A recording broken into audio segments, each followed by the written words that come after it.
ECSI fans, you want to revolutionize your sports investing habits? Allow me to tell you about WagerWire. WagerWire is an app that helps you become a superior bettor by allowing you to sync all your sports books and track all your bets in one place. See your current action, your betting history, and stats. You could also sign up for sports books and collect bonus offers. Follow them at WagerWire on X, as it's the best account on the platform. Head to App Store or Play Store now and search WagerWire and download.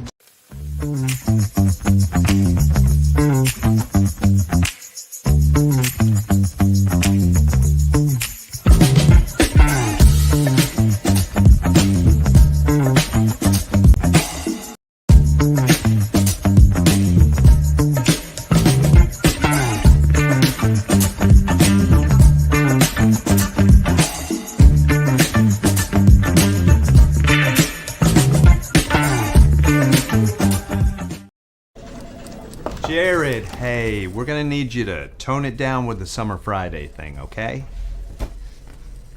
What are you talking about? Well, for one, it's not summer anymore. Oh, really?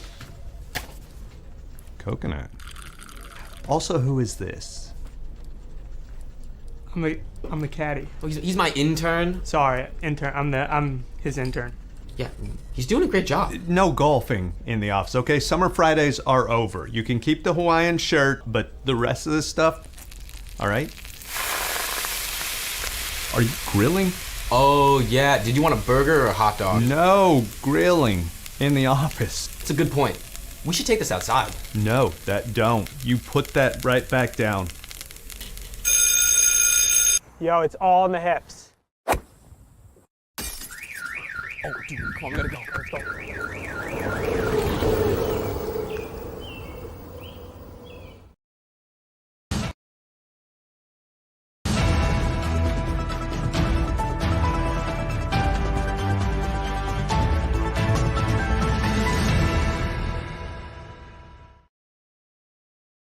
Good morning, sports fans from all around the globe. I am the host, Jeff Dawson, East Coast Sports Investors, and it is Thursday. You know what time it is. It's the Breakfast Bankroll with the one and only Mr. Paul Stone.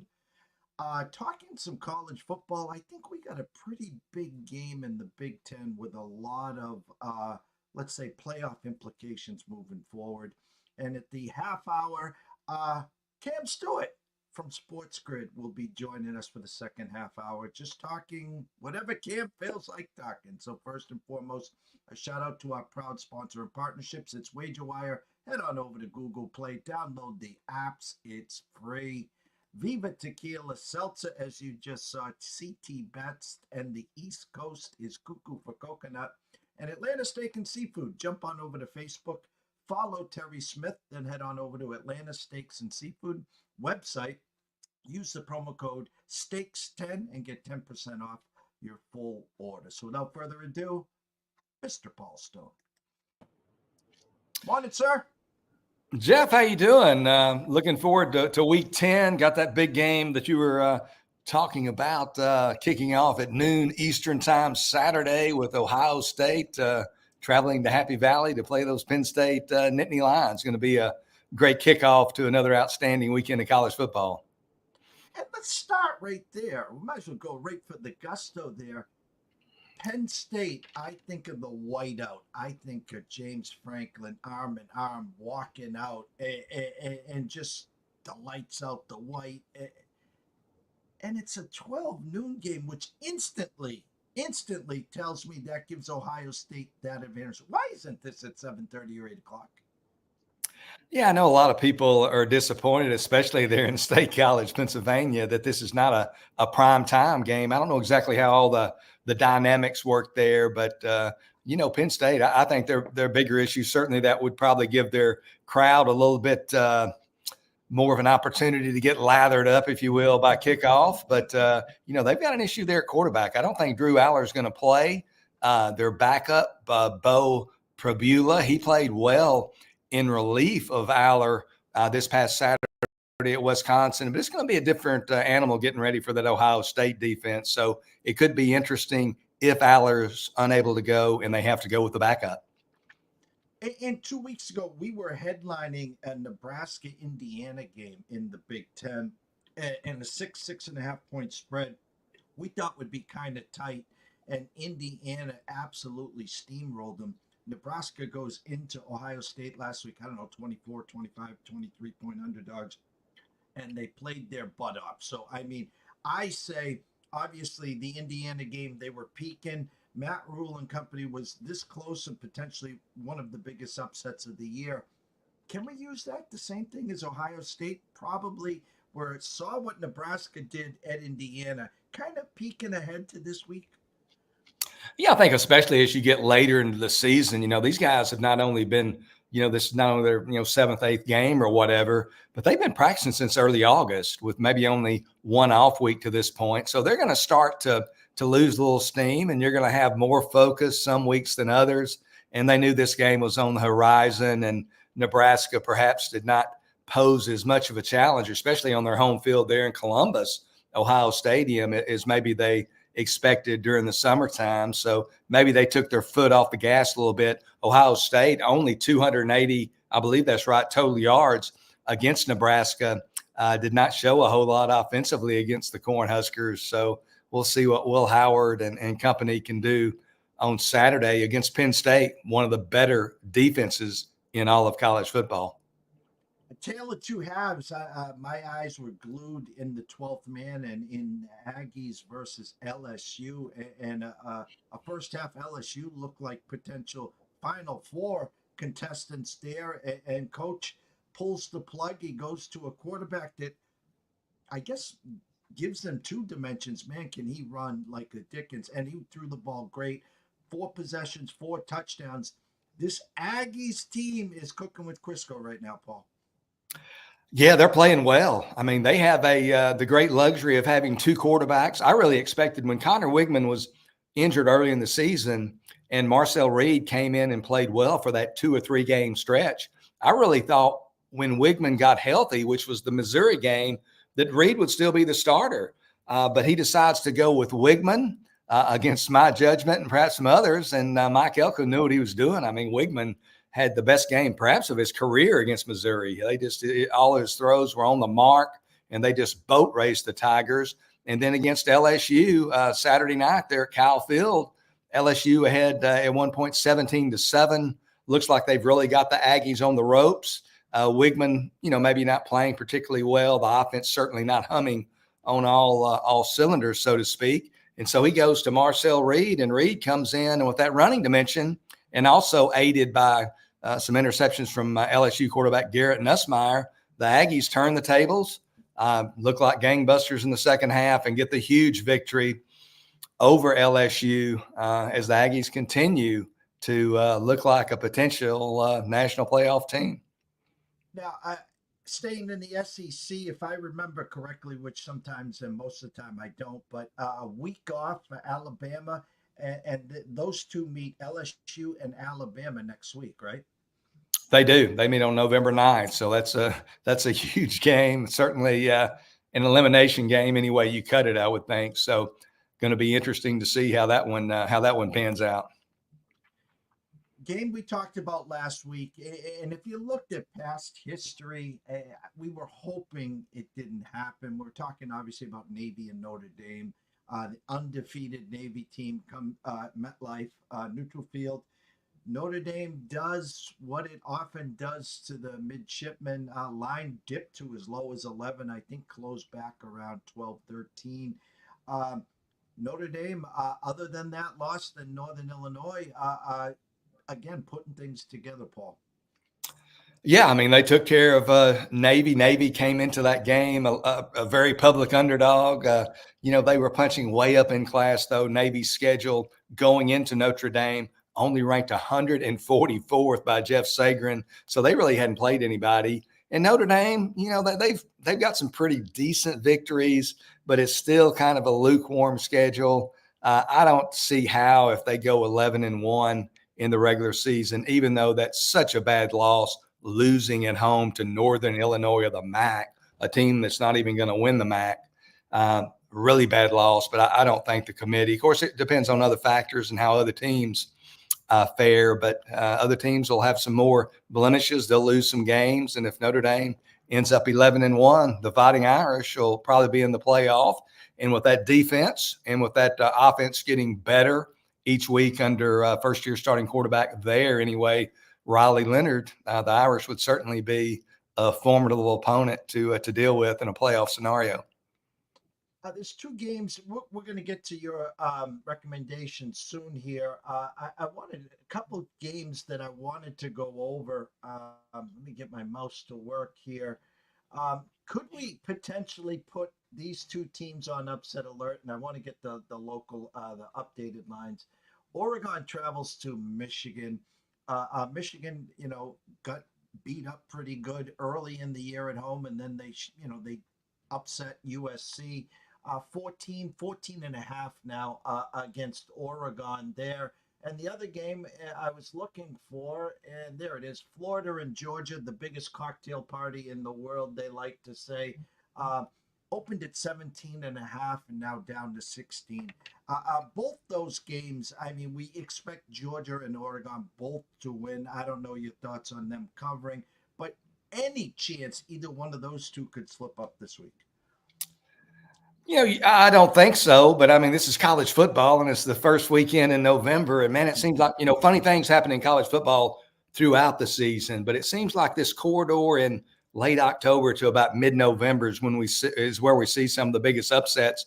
First of all, looking at Oregon coming into the big house there at Michigan is a little bit more than a 2-touchdown favorite.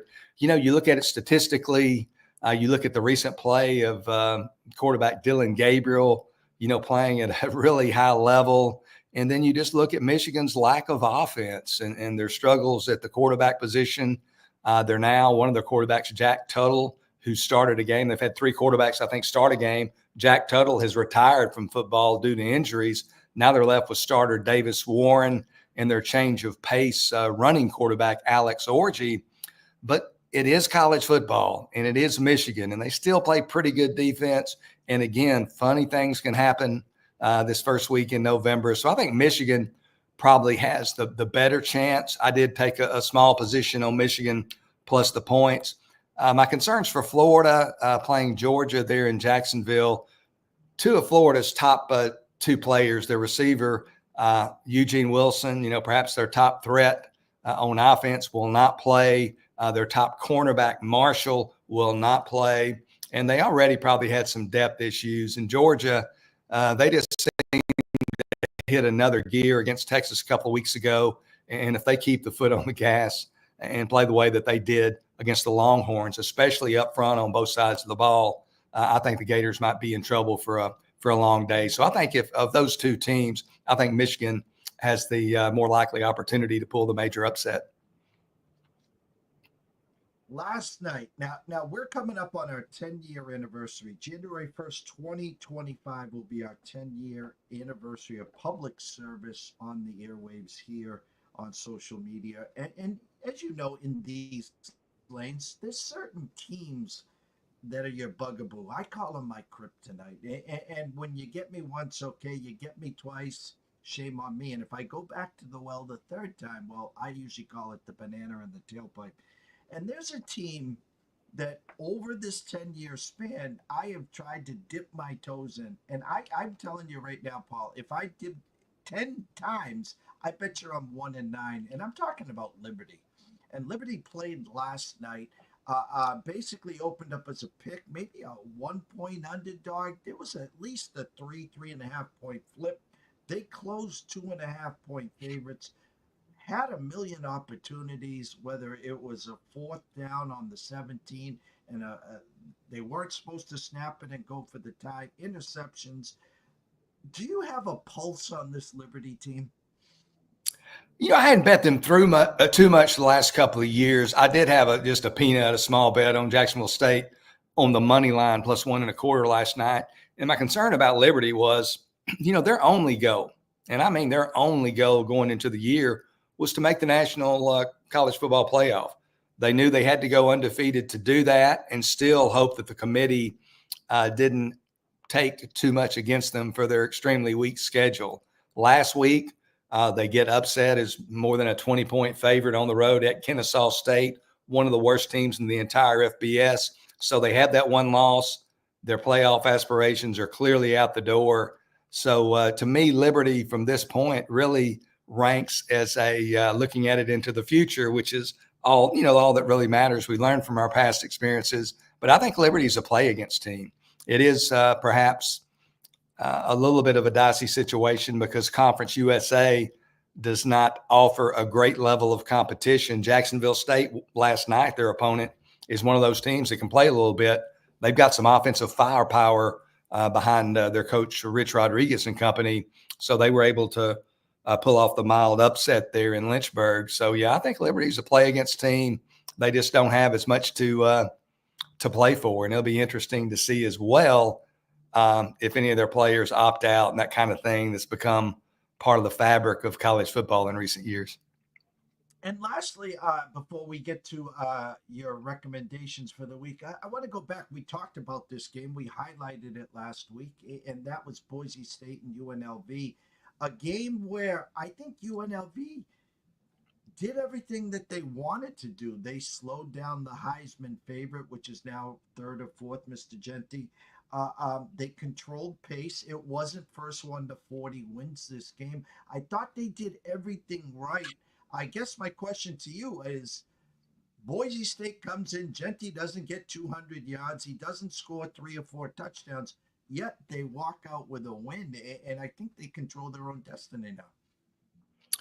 Yeah, they really do. I mean, if they're not the favorite, the committee meets or releases their first rankings, I believe, next Tuesday, 5 days from today as we record. And if they're not the favorite for that group of 5 spot, I can't imagine who is. Their only blemish being the loss at Oregon, 37-34 in week 2. And Oregon turned out to be a pretty good football team, number 1 ranked team in the nation right now. And looking at their schedule, of course, they'll play in the Mountain West Championship game, hypothetically. If they win all their games, they will. But they host San Diego State tomorrow on Friday, November 1st, does Boise, home game against Nevada, then road trips to San Jose and Wyoming, and then the regular season finale at home against Oregon State before likely playing in the Mountain West Championship game. In Boise, to me, they control their own destiny. They look to be the most deserving among those schools right now. And, they've got to have some confidence. They'll be interesting if they get into the playoff from a betting perspective, because they certainly have confidence. People can talk confidence, but until you have something to back it up, you might just be blowing, hot air, so to speak. And they played Oregon toe-to-toe in Eugene and could have gone either way. So they can go into that playoff knowing that they can not only compete with these top-level schools, but can pull the upset. So it'll be interesting to see how Boise finishes and who they're matched against if they indeed end up making the playoff. All right, we'll go a quick commercial break. When we come back, Paul's stage and Paul's recommendations. 3-0 last week. Great week there. Let's go to a quick commercial. Be right back.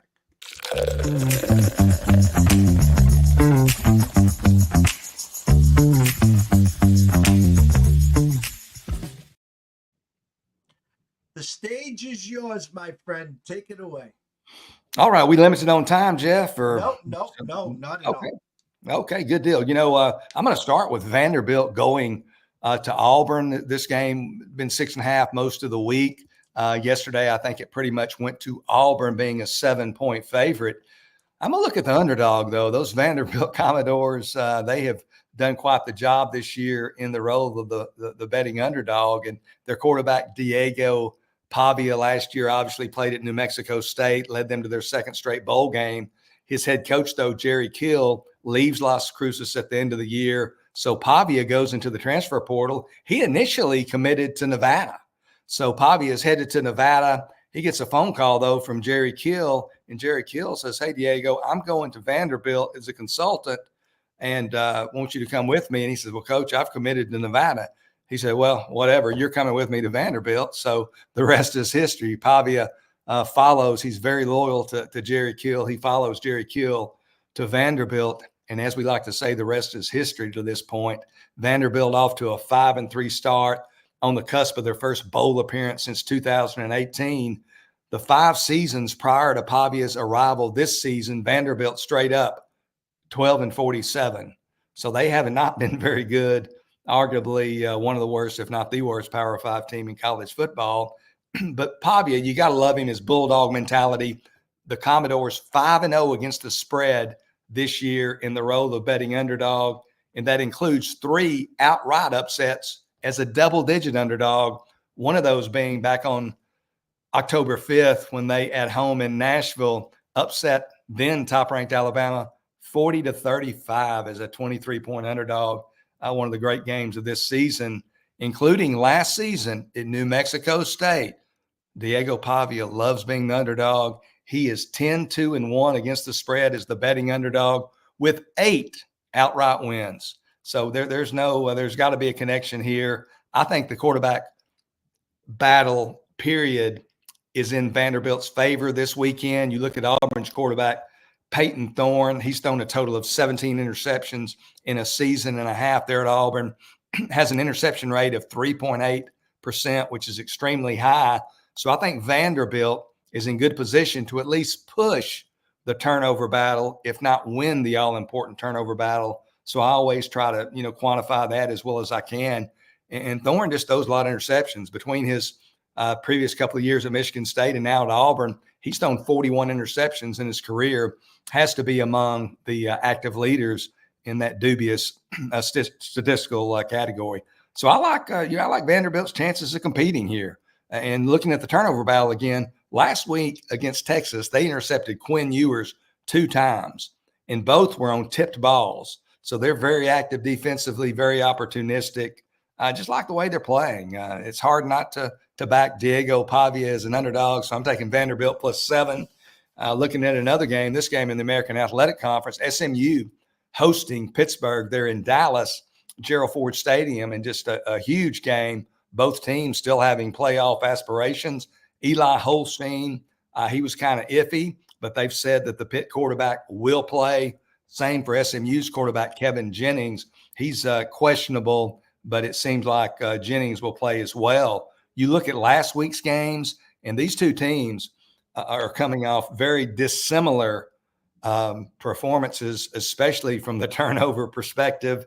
You look, first of all, at Pitt. They intercepted Syracuse quarterback Kyle McCord 5 times last week and returned 3 of those interceptions for touchdowns in the first half alone. I don't know if that's ever happened before, but it hadn't happened much. If it has, Pitt finishes +5 in the turnover category. They don't really have to do much offensively. They just coast to the victory based primarily on that massive turnover advantage.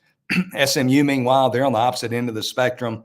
They survive at Duke 28-27, despite committing 6 turnovers, 3 of those coming on interceptions by Kevin Jennings. But prior to that game, Jennings had only thrown 2 interceptions all year.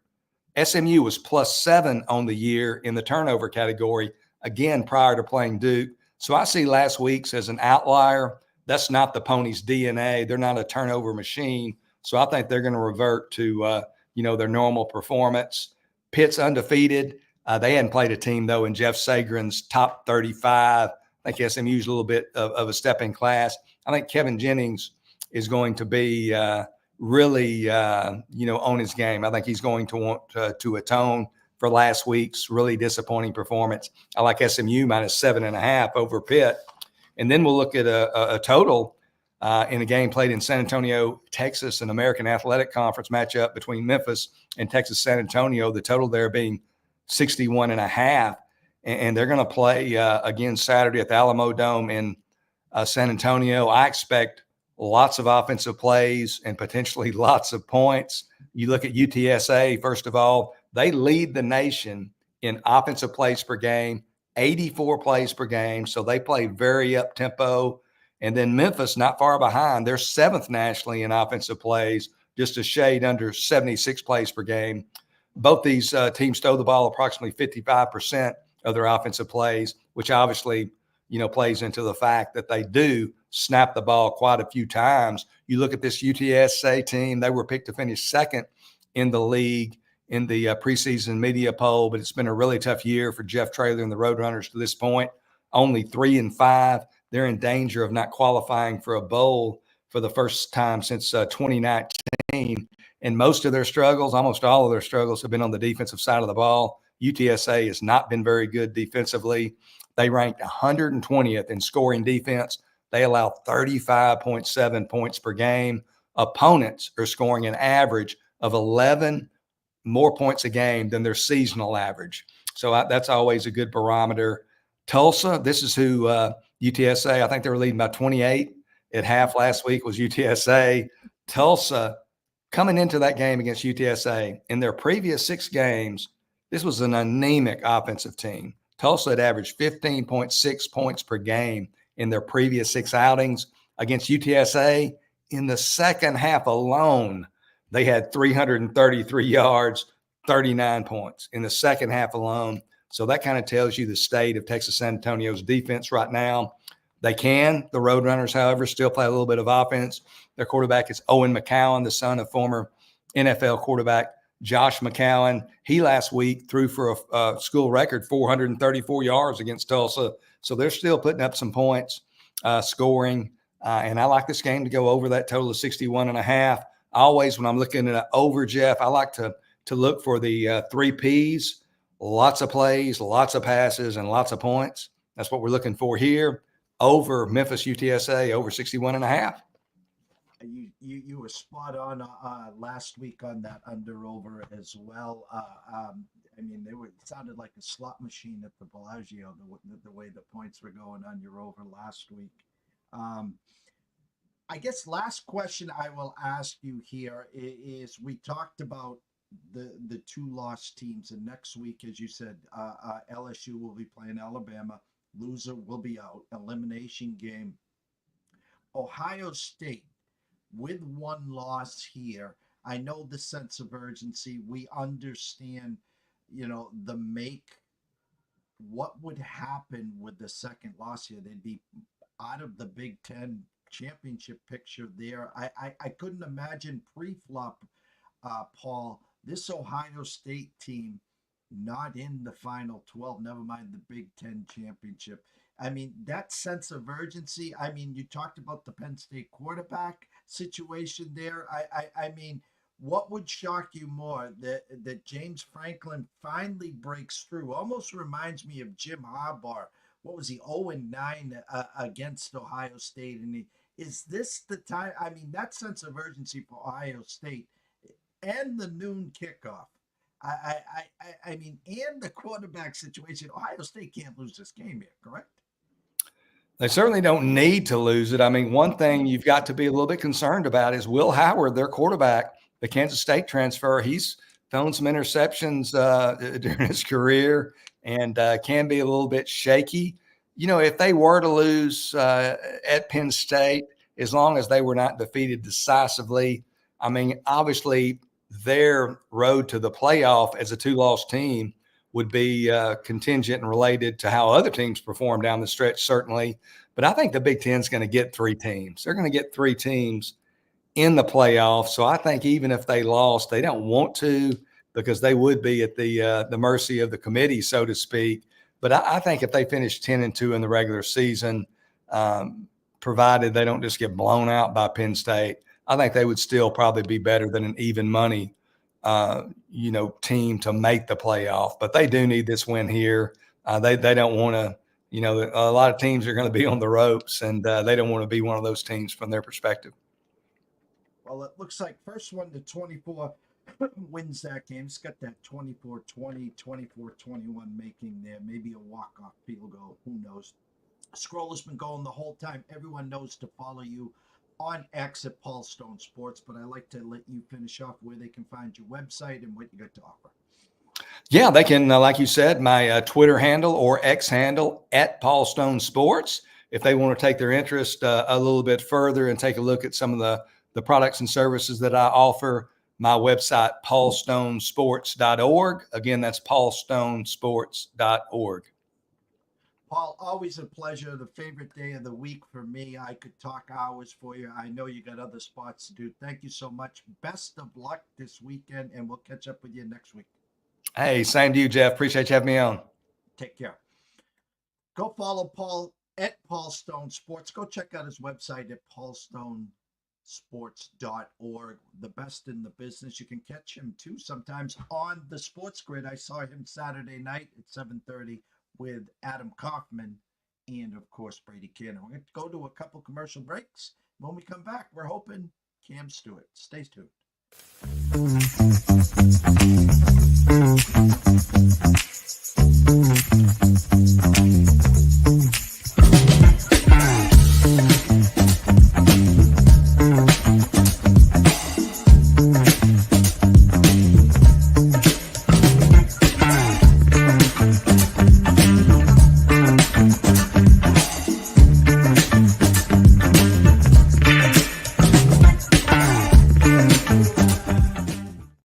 ECSI fans, you want to revolutionize your sports investing habits? Allow me to tell you about WagerWire. WagerWire is an app that helps you become a superior bettor by allowing you to sync all your sports books and track all your bets in one place. See your current action, your betting history, and stats. You could also sign up for sports books and collect bonus offers. Follow them at WagerWire on X, as it's the best account on the platform. Head to App Store or Play Store now and search WagerWire and download.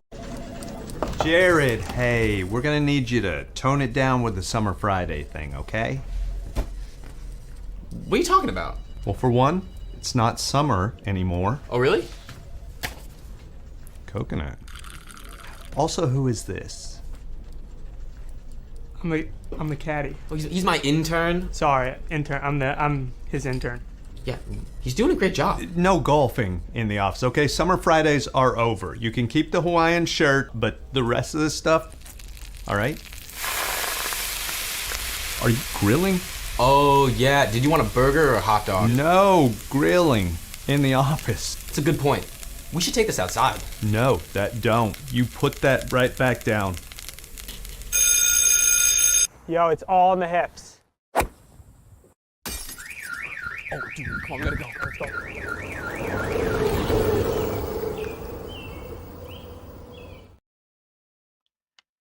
Well, now joining us, he's made his debut about 6 weeks ago. He came on a couple of weeks prior after that, and we're blessed and honored to have the one, the only, Mr. Cam Stewart. I see you for some reason. Oh, there you are. There you are. Holy. Not doing too. Done a few shows already today. My dad broke his hip too, so I got to go see him afterwards. Getting old, buddy. I'll tell you. Got to be careful, you seniors out there, when you're getting out of bed. Slow movements. Can't move too fast. Can't move too fast. But things going well with the surgery, and it's just rehab time, Jeff. But hope everything is going well with you. Happy Halloween, and yeah, just a little bit beat down right now, doing a lot of stuff. Well, we will take it easy on you, of Thanks. course. Here, I before I start with my lead story, I woke up this morning. There's a new sheriff in town in Sports Grid. Paige has entered the building, and I'm just going to ask you, Kim, when are you guys going to have a golf show, and when's she going to start breaking down your golf swing? My golf swing is horrible. I enjoyed that commercial. I used to be really good, Jeff. I used to work at a golf course as a kid. That was my thing. I worked in the back shop, drove range truck, got hit by members. I did all sorts of stuff there. I used to skip school actually to go working. In Canada, we have these things, OACs. You got to get them. They're like extra credits before you go to college or university. And I just basically told my teacher, listen, I don't need this course.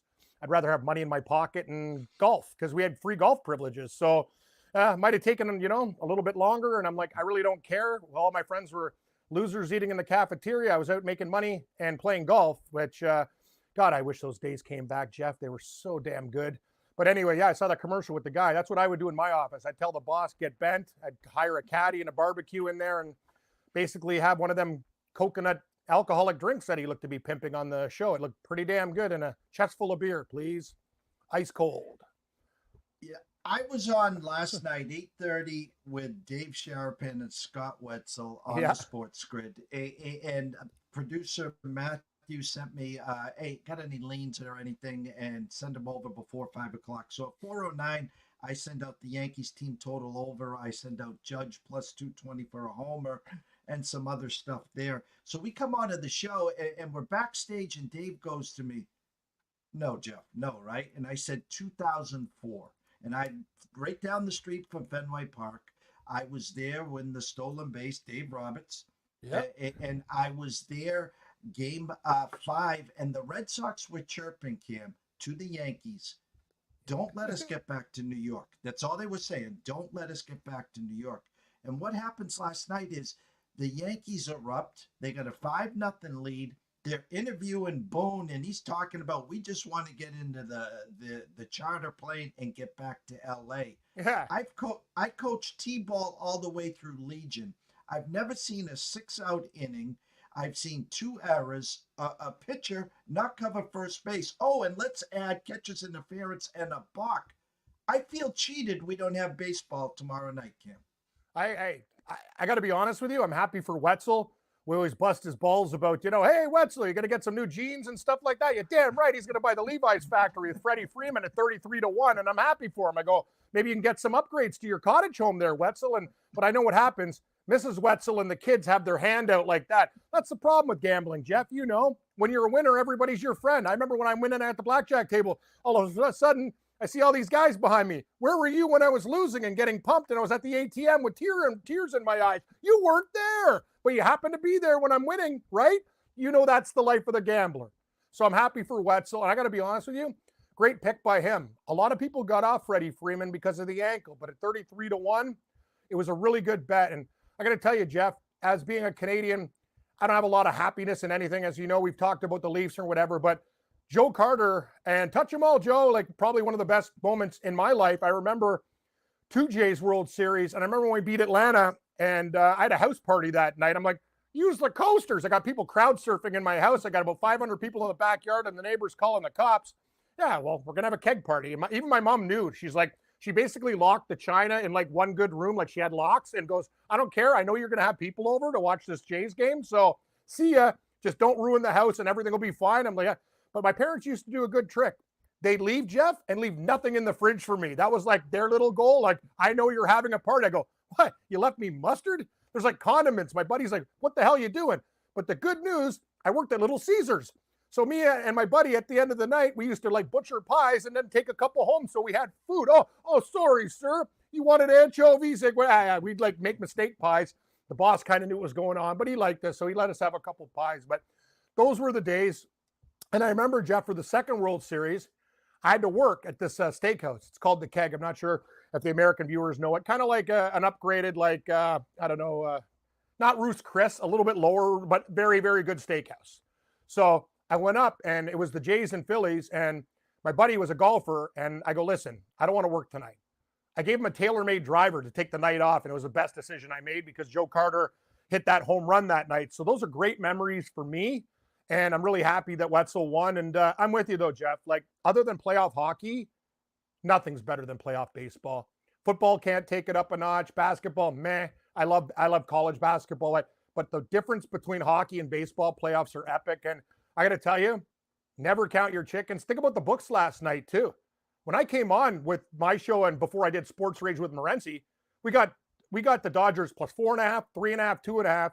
I didn't have the Stones to take the money line and the over hit. Like, I got to tell you, those books must have got murdered by live bets on the Dodgers because I know a lot of guys at Sports Grid and a lot of people I know bet Dodgers live, and they got, like, those books must have got smoked with live betting. And back in the day, you couldn't do that stuff. Remember? You made a bet and you sat on it, and that was life. So now you can really, you can go both ways in these things. Live betting has really changed the landscape for sure.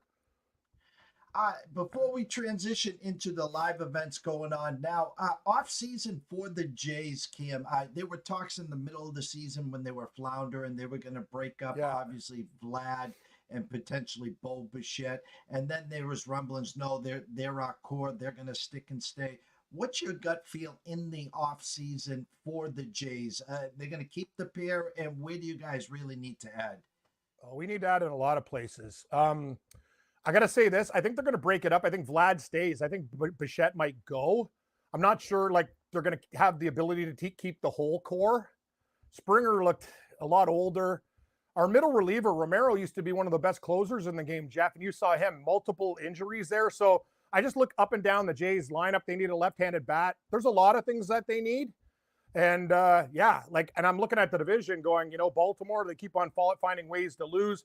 Boston will be there regardless, even if people don't think they're good. They'll probably overachieve. The Yankees, we saw what they did. So it's the toughest division in sports. So, and I got to be honest with you, Jeff, a lot of propaganda from the media. Like when Ohtani said he was going to Toronto, like I made that bet when the books offered it. I'm like, I've never, and you know me, I never think anything's a lock, but I wish I like had a Brinks truck and bet everything I had, my home, everything. I knew he's never going to come to Toronto. Like, why the hell would you leave the Dodgers to come to the Jays? But Toronto's a beautiful city. Don't get me wrong. A lot like Boston's gorgeous. But I got to tell you, living in California and playing on that Dodgers team, I don't know, Jeff, it's been really hard. The Jays are spinning their wheels, and I don't like to rip management, but Ross Atkins and Shapiro have done a really bad job. They've depleted our farm system. They're not good. And look what the Guardians are done without those guys. Like they still continue to do well. So there's a lot of things that the Jays need, Jeff. That's kind of the problem. They always need something. So, but hey, it's a tough division, as you know. It's like in sports, like even the worst team's a good team, right? So we'll see what happens. But tonight, I'm not sure what you're thinking about this football game, but Jeff, I need help. I think I'm taking the Jets tonight. I've floundered back and forth to this game. There's something telling me this game smells like a salmon. Like it's just something doesn't smell right with this Houston Jets game. Are the Jets going to finally get it done tonight? Don't want to take the coward's way out with a teaser because I probably feel like Houston. I'd tease it with some other stuff later on because I think it's probably a close game. What do you think? A 3-4 point game, but I think the Jets win tonight. It must be nuts.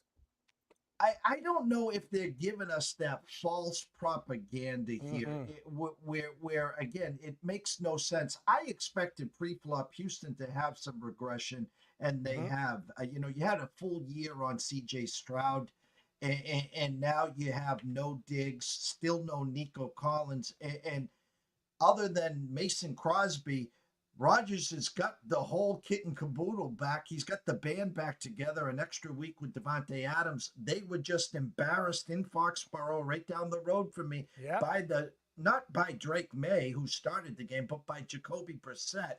So I don't know what to expect. In my crazy thinking, you're supposed to play the Jets or nothing, and then we'll be talking at some point during the weekend, and Houston wins 31-10. Yeah, I you know what? They could, Jeff. They could very well, but I'm just one of those guys, and I do a pick six pool with my buddy Billy the Doorman, and he's kind of like an opposite thinker too. And I told him, I go, because this guy's never found an underdog that he didn't like. He never bets favorites, never.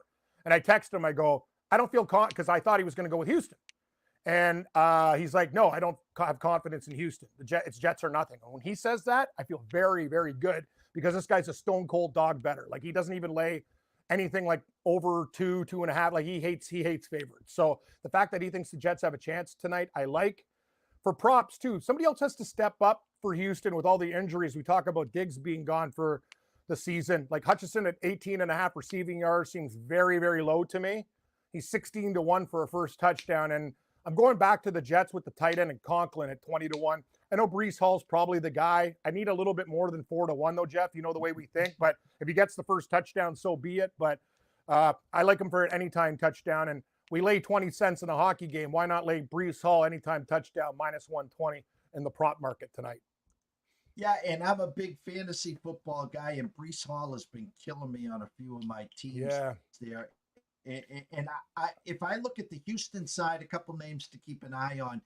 Again, without Nico, without Diggs, you might get a bump finally from Dalton Schultz, number one. And here's a sneaky name to keep an eye on: John Mitchie, a graduate from Alabama. Canadian. He was sick, yes, for a while. He's back. He got back on the field last week. Keep an eye on him as well there. College football, big weekend. We just had Paul Stone on. Any thoughts on the big game? Noon, not even a whiteout at 7:30, 8 o'clock at night. Sharapan, probably a little tears in his eye here. Ohio State, Penn State. What do you like there, Cam? That's a tough one. I got to be honest with you, Jeff. I'm not impressed with Ohio State. And I had Nebraska plus the points in that game, and I was on with Joe Ranieri, who you know from Sports Grid. We do the college football live betting show from noon till 3 every Saturday. And we actually took a shot with Nebraska at over 4-1 live, and it almost got there. Like we should have, we both had the spread, but I'm like, Ohio State had 2 big plays in that game. They didn't really play that good.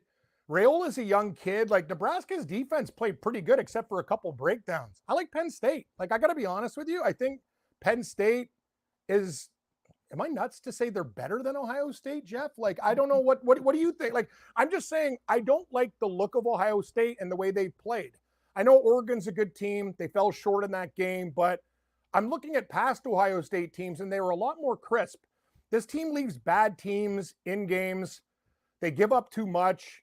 They rely on the big play too much. I think Penn State, you know what? They're not afraid of a fist fight. You want to meet us? You want to punch in the face? Penn State has tough kids, so they can play that game with Ohio State. They're not going to back down. So I lean with Sherapan and the Penn State Nittany Lions there. So, and I see another font you got there with Pitt and SMU.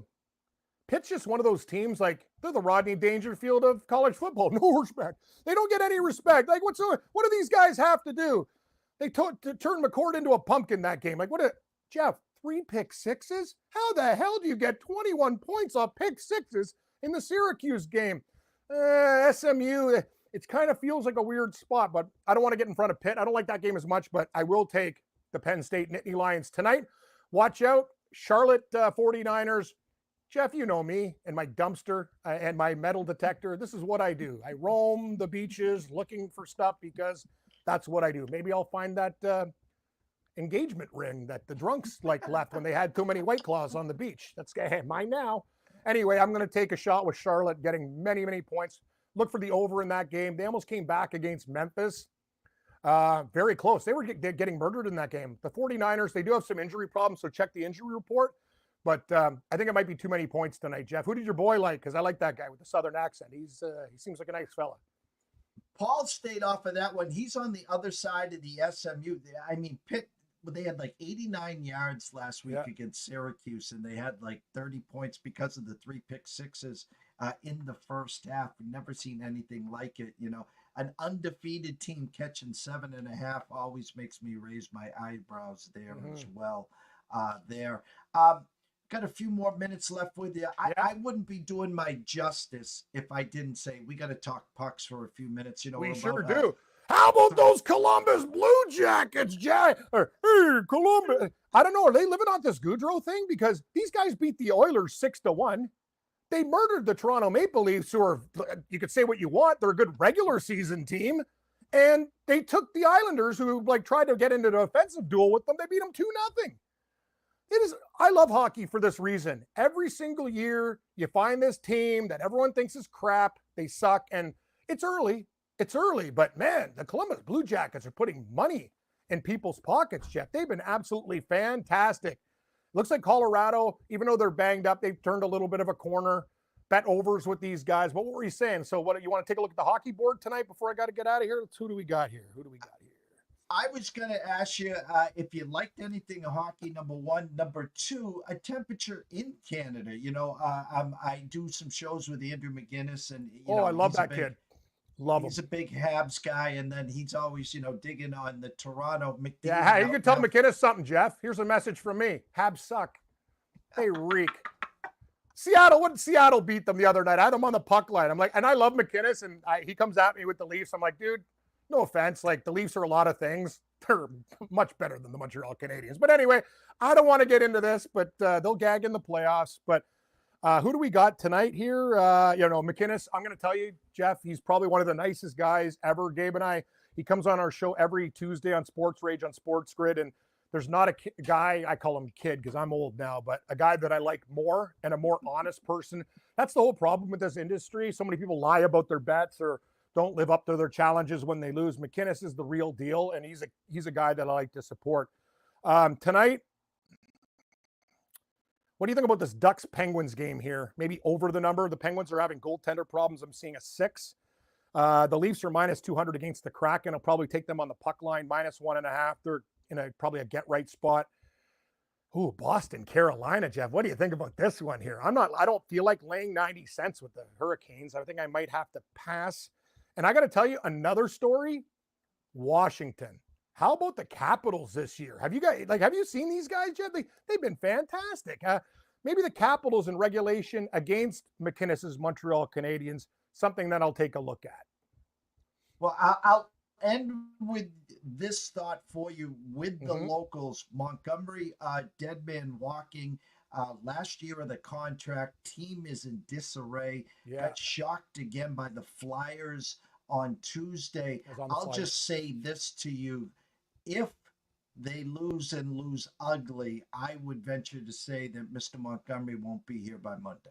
You might be right. I will say this, though. I wouldn't fire him after Hurricanes game, but if they lose to another bad team, yeah, he is basically a dead man walking. And, you know, Swayman came back and you didn't get all those reps in, and he was fantastic. You know, the Bruins just don't, they're a great, really good organization, good hockey team. They just don't look right now, Jeff, and they're fade material. Couldn't agree with you more. Everyone knows to follow you on X at Cam Stewart, but Cam, tell them where they can find you and when on the Sports Rage, and Sports Grid. Good call, Jeff. See, you already did my promos. I'm on with Sports Rage tonight for the football game. This could get ugly with gangrene in Houston. If you like bad games, who cares? Because we have bets. If this game's driving you nuts, it doesn't matter. We'll have bets and live hockey. Hell, I'm even betting women golf in Japan. I almost had the first round leader. I T5 Lynn Grant, my gal from Sweden. She had the lead and gave it up late. But I will say this, Jeff, if you like gambling, tune into Sports Grid tonight. Gabe Morency and myself, we're on from 8 o'clock till midnight Eastern. We'll break down this Jets-Houston game. And if you like betting, you've come to the right place, Jeff. And we'll actually talk those college games too, and he'll have some picks for college. And we'll have more later on Saturday when I'm on with the mayor of Miami, Joe Ranieri. So we'll break down some college on Saturday. But so who did your buddy like? He liked SMU over Pitt? You're right. Pitt's doing it. He's a little smoke and mirrors, right? But I will take Dave Sharapan's Penn State Nittany Lions against Ohio State and hope for the best. Cam, always a pleasure to have you. We'll catch up Thanks. with you soon. Take care of your dad. Hopefully the hip gets better soon, and He's behave strong. yourself.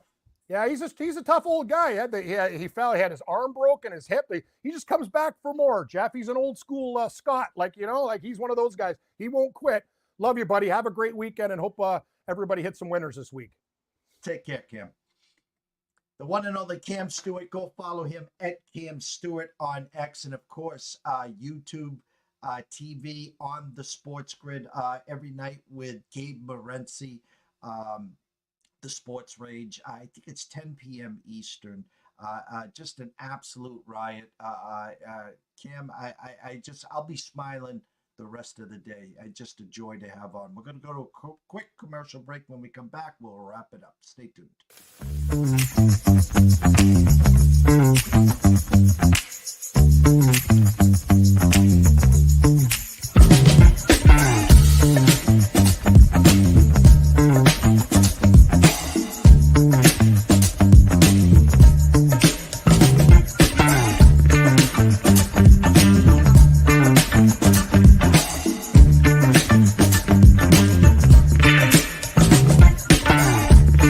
ECSI fans, you want to revolutionize your sports investing habits? Allow me to tell you about WagerWire. WagerWire is an app that helps you become a superior bettor by allowing you to sync all your sports books and track all your bets in one place. See your current action, your betting history, and stats. You could also sign up for sports books and collect bonus offers. Follow them at WagerWire on X, as it's the best account on the platform. Head to App Store or Play Store now and search WagerWire and download the app.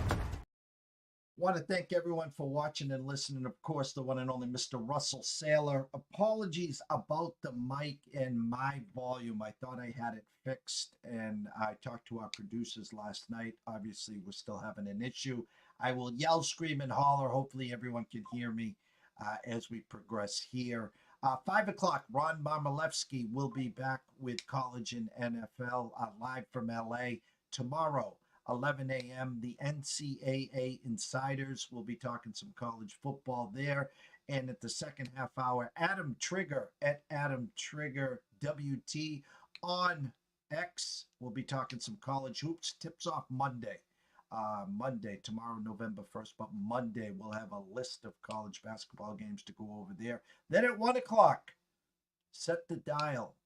Sean Alvarez, Mr. Smooth, we call him, will be here to break down the Breeders' Cup, which starts tomorrow. And then, of course, the big day on Saturday with all the big races as well. And, of course, we end with the Classic there. So for myself, Jeff Dawson at EC Sports Invest, Cam Stewart at Cam Stewart, and, of course, Paul Stone at Paul Stone Sports, we wish everyone a blessed day. Behave yourselves. and we will see you soon.